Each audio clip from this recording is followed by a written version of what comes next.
What's up, world? Welcome to a new episode of the BrandonJaneauShow. As you know, I am Brandon Janeau, and welcome to a new episode of Black and Gold. Well, I bleed black and gold, I should say. Bleed black and gold. Like always, all podcast platforms, BrandonJaneauShow, which this episode will be a part of. Bleed black and gold. Um, on YouTube channel, BrandonJaneauShow, and also on social media platforms, BrandonJaneauShow. Hope you guys enjoy this episode. Let's get into it. So. The NFL season starts tonight, of course. Chiefs, Lions, but of course Sunday is when the Saints start their season. And man, oh man, oh man. Um, the last two preseason games for the Saints. I said this after the game one when we played Kansas City, and the last two preseason games. You know, I saw particularly in that Chargers game, we really stopped a lot of the running from the Chargers, excuse me, in that game, which is very important. Um, the Texans game is third preseason game, so really nothing's going to come from it. But um, all in all, man, this preseason was pretty good. Exactly what I needed to see from the Saints defensively. Um, it feels like it's back to being what the Saints have been for the last couple of years.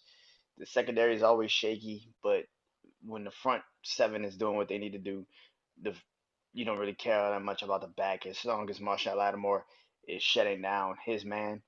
The other cornerbacks and safeties can make up the rest of the problem. So I like what we have created. I think we have a good team. Uh, you know, I want to see how Brian Brzee is gonna do in this season. But going into that, um, cuts have happened. Like I said, season's about to start, so cuts have happened. Some trades have gone down. So one trade that has happened before the season when they were trying to make cuts the last week or so was Will Lux, our starting kicker for the last couple of years. Um, we traded him to the Denver Broncos for I think like a 7th round pick. He reunites with Sean Payton um, in Denver. Uh, and immediately when this happened, me, my brothers, and my dad, like, and our text messages, we were just like, they were like, I quickly saw everybody be like, that didn't make any sense. Why would you trade Will Lux? That doesn't make any sense. Why would you trade him? One, he's a huge cap um, guy. When last year he really didn't have that much of a great season making field goals, which is rare to say. He's coming off of a season where he was also injured, and he didn't have a great year last year. So it was just like, yeah, it makes sense. Um, and I think they believe in this rookie. I think they believe in this rookie kicker. I'm not saying he's going to be great or he's going to do great things for us, but I do believe if they were so confident in just trading Will Lux as a reason for it, and they want to start fresh.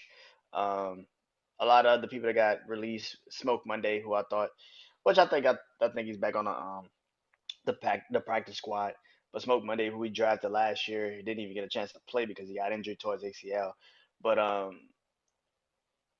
want to see what this team is gonna be, and of course, like I said, we moved some things around. Where Lux is no longer with us. Um, what do I expect, man, for the Saints? And we play Sunday, and of course, I will be doing that right after I get after the game Sunday. I will be talking about that before the Sunday night game on on here. Bleed Black and Gold, first game of the season. Uh, Again, I hope our defense is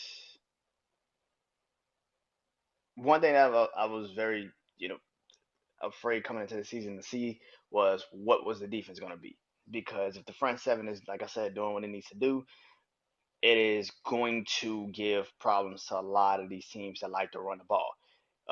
Outside of last year, which was an anomaly year, we pretty much stopped the run for the last couple of years. We've been ranked in the top 10 of Russia defense for the last couple of years, except last year.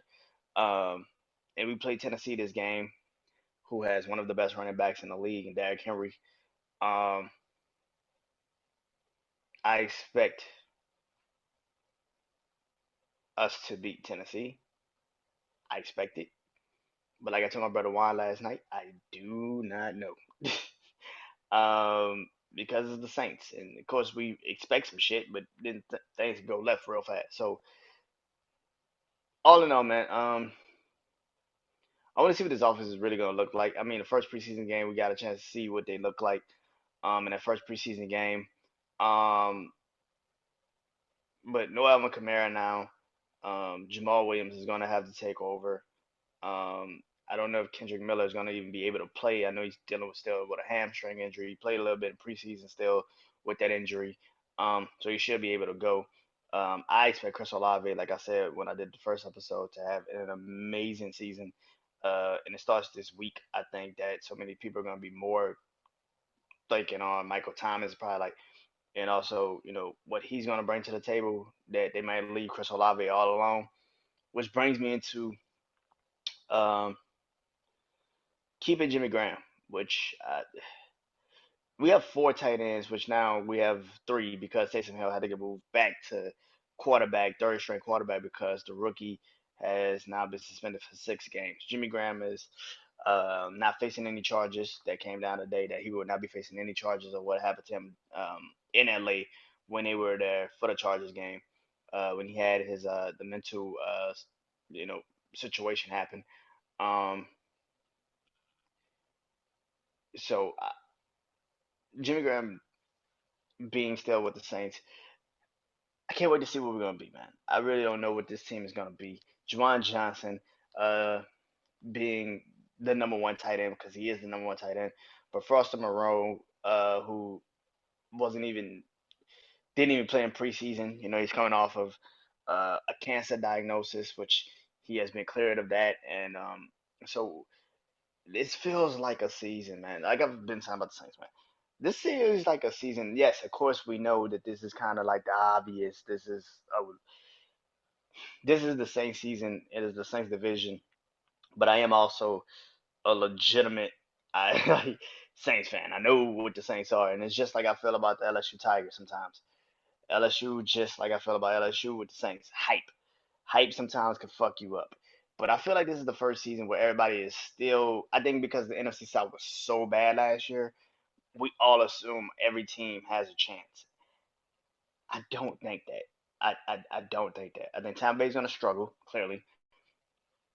But I also think Atlanta and Carolina is going to struggle. I think Atlanta might be with us for the first couple of weeks, and then they're going to fall off because I just don't think Atlanta doesn't have the talent like everybody think Atlanta has. Maybe defensively, but even that couldn't even get them sometimes caught up.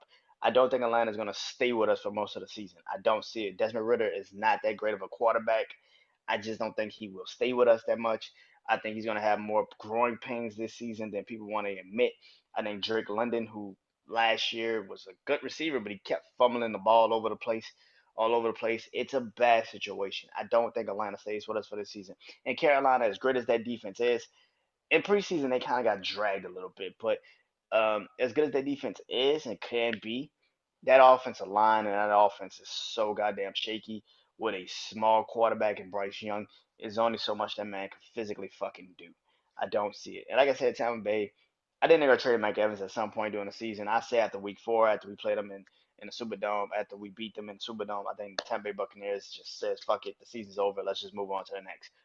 Um, but week 1 is such an interesting situation. And if we win against Tennessee, I know people are gonna be like, well, Tennessee just didn't play up to that stand. Like, well, that's what the Saints supposed to do, and I get that. That's what people are gonna automatically scream. It's like the Saints are supposed to be Tennessee. It's in New Orleans. That's what they're supposed to do. But I've also, like I said, I've seen the Saints have seasons start the season, and they have games where they just completely shit the bed. Do I think the Saints win game 1? Yeah, I think we beat Tennessee. Do we beat them pretty convincingly? Still, the jury's still out on that. I don't know. My game is pretty much week 2, and I'm looking forward to seeing what we do against Carolina because every Saints fan know when we play Carolina early, especially in Carolina, we tend to not play good. like at all, like ever.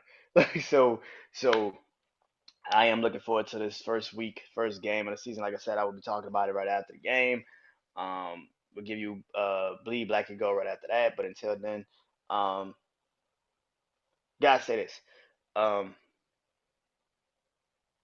what do I think for the Saints, man? Week one for me prediction, like I said, the Saints will win. I expect a big game from Chris Olave, of course. Excuse me, but I expect a bigger game from Marshawn Lattimore because I expect him to actually have no choice but to cover DeAndre Hopkins, and I really hope he actually moves with him. I don't, and maybe Alante Taylor gets a chance at him too, and they put him in a slot, and they may try to make that happen. But Marshawn Lattimore, for the most part, if he's covering DeAndre Hopkins, I hope he covers him and he stays with him. So, I hope this is the game where we show up and we show out, because this is the first game, but it's the first game to really make the impression like, yo, we're really here. So, hopefully everything goes right, man. Until then, man, like I said, see you Sunday night. Black and gold, bleed black and gold. Saints season is officially here. NFL season is officially here. I'm about to go get ready for the game. Hope you guys do too. Till then, I am Brandon Janeau. This is Bleed Black and Gold. Peace.